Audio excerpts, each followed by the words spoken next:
Hi, I'm Mark Thorburn and welcome back to Tuts Plus Introduction to Sony Vegas Pro. We now have a project that is looking more complete. In this lesson, we'll look at the finishing touches that will separate the project from a holiday film and turn it into a professional cinematic production.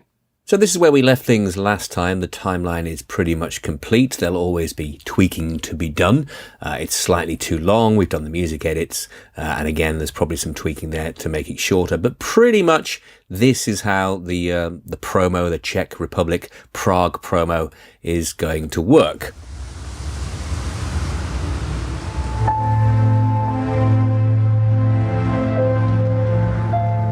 The major edits, as it were, have been done. What we need to do now is tidy up the entire look of the thing. This is straight out of camera, these images. They're not bad, but we need to create a particular feel. And what we're looking to do, first of all, is to make everything warmer. And the way to do that is with some color correction. And we do that in Sony Vegas Pro like this. You go to your video effects and you'll find them all listed down here. All the things you could possibly want and so much more as well, but color corrector is what we're going to go for. So we click on that, go to default, drag that and drop it on the first sequence that we're going to use, and then we're presented with low, mid and high and the usual color correction setup.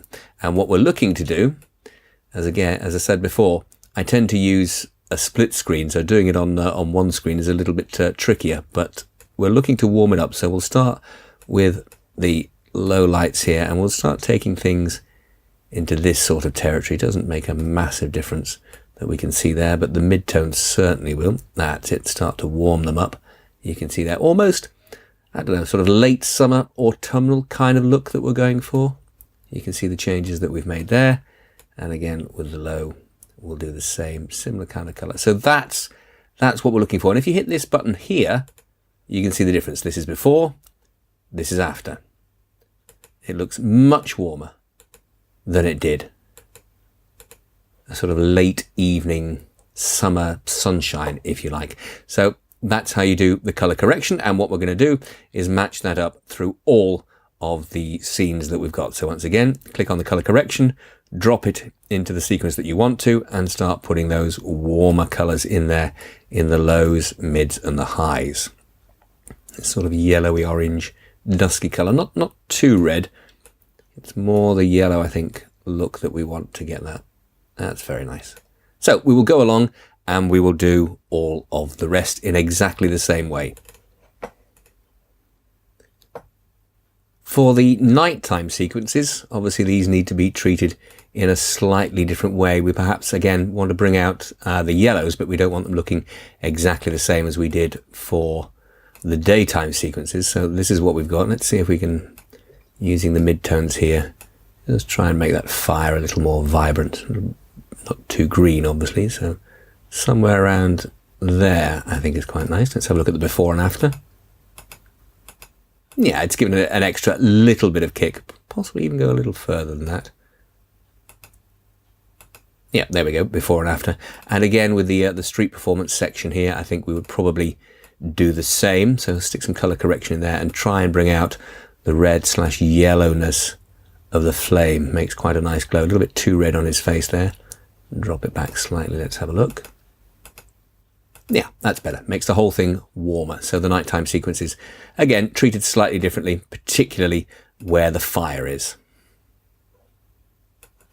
And again, once we get to these static shots here, it's the warmth of the light that we're looking to bring out. So it's probably just in the mid-tones that we're going to try and do that. Too green, not too red. Yeah, probably around there somewhere. That's nice, just giving it a bit of a boost, making the light have more of a warm yellow feel to it. So there we go, that's the color correction done. You can also, of course, add anything else that you might want to add to it. You might want to add a little bit of brightness and contrast, perhaps, to sharpen up the scene. Something else that you can do, and that's adding lens flare. If you have a look down here, you should be able to find some lens flare. There we go, there's some lens flare. So some of those nighttime scenes there, what I did for the trail if we take this sequence here, you see these street lights here, you can add a bit of lens flare. So I'll take 35mm lens, drop it down in there.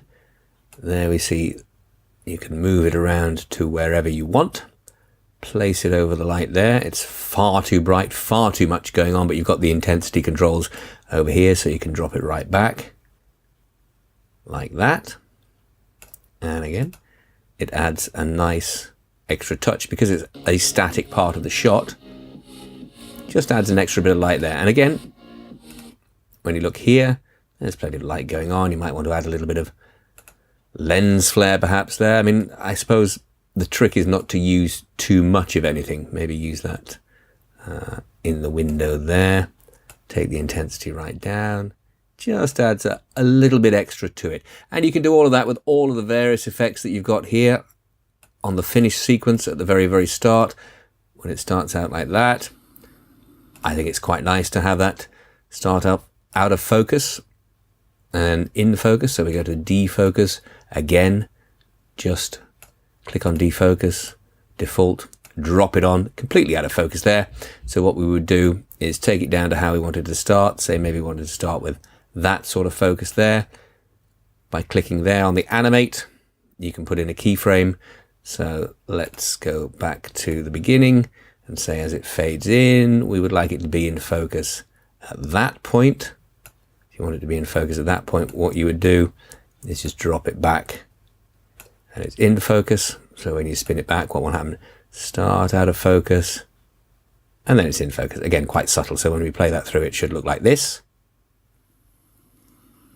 And there we go. It's another one of the many, many effects on Sony Vegas Pro that you can use in order to enhance it. Now, the next thing that we're going to do is add in another video track, and we're going to add things on the top to add some texture. And the first thing that we're going to add is this little bit of stock photography, the postcard. So there we see the postcard is laid over the top.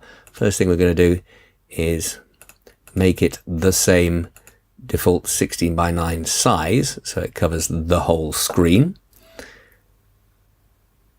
And then from that, move it out, because what we're going to do is all we want is the carte postale and the stamp, and maybe these bits here as well, but certainly just those bits there to lay over the top. So we're going to use green screen in order to do that. So once again, we would go into the video effects, look at the chroma key, choose the default, take it down there, drop it on.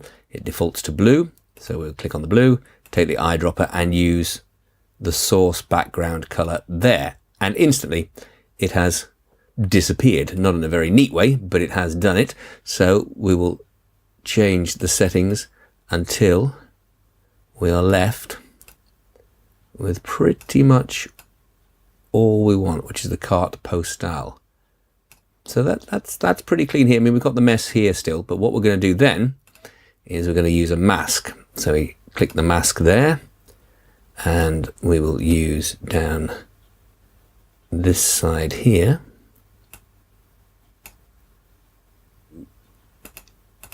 Cut out the area that we want to keep around where it says carte postale and the stamp.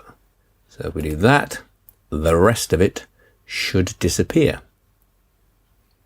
So there we have it. We have carte postale and we have it laid over, but we can use the position to move that around to pretty much cover the sky. Maybe make it slightly smaller by bringing it out there. So you get the idea of what we're doing. So we've got carte postale, we've got the stamp, and we've got the expanse there of Prague. So we need to match this up to what's going on underneath. So fade that in and match it up with the crossfade down here. Not quite there, a little bit more across. There we go. So when we play it, it will appear at the same with the carte postale. And then as we crossfade into the next scene, it'll disappear along with the view of the bridges here. But what we haven't done is stick the defocus on there. So again, we will go back to the defocus here, put that on there and match it up with the defocus that we have here. So again, using this so that we can anchor it to the timeline. So we want it out of focus to match what's happening with the background. Out of focus, out of focus, out of focus, out of focus, and it's pretty much back in focus there. So we want that to come in focus at that point. So keyframe, there we go, back, and it is in focus. So when we play that, that should work in sequence with the bridges below.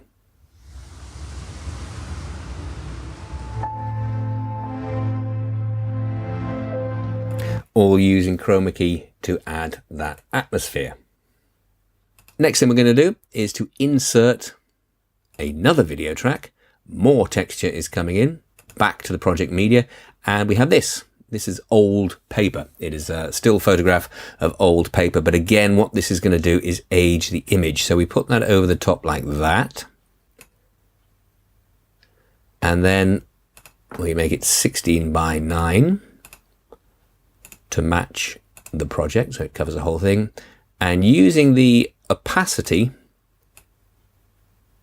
you see, we can bring it down so that it just starts to cover over. So we've got the carte postale, we've got these little bits of dirt and grit that are on the paper that creates that whole image, and also the color of the paper as well has helped with that aging and warming of the image. And then it fades out and goes into the next shot of the Charles Bridge. So what we're going to do next is add some lens flare. And these are light leaks lens flares. So again, we need another channel there. Back to our project media up here. And you'll see the lens flare adding this sort of bokeh effect. And that's the kind of thing that we're looking for. So we're going to add that in there as well. Just get rid of the audio track because it has no audio attached to it, that it's thrown in with it. And there it is, right there. And what we're going to do, because we're going to add various sections of these, is we're actually going to change the nature of this track and make it screen so that it goes straight away to the source and removes the background without the need to chroma key it. And again, we can change the opacity here like this to create the right kind of effect that we're looking for. That's very nice.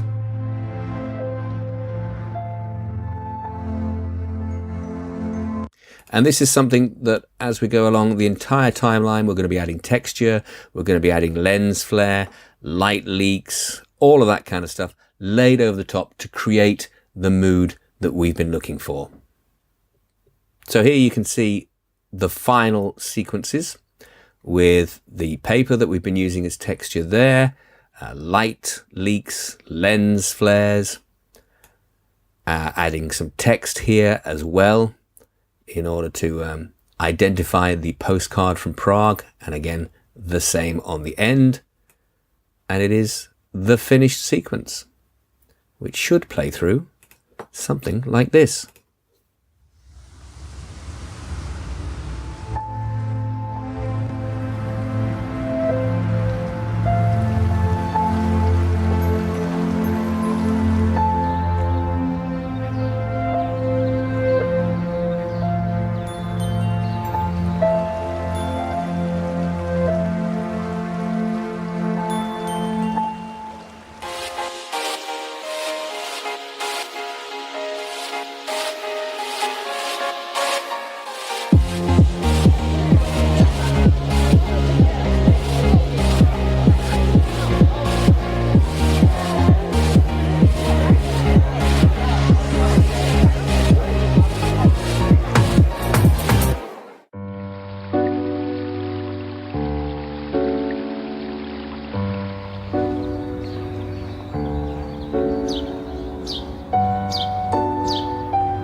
And there you have it, the finished postcard from Prague in your timeline, created in Sony Vegas Pro. In the next lesson, we'll look at how to render your project to the required format. I'm Mark Thorburn, thanks for watching.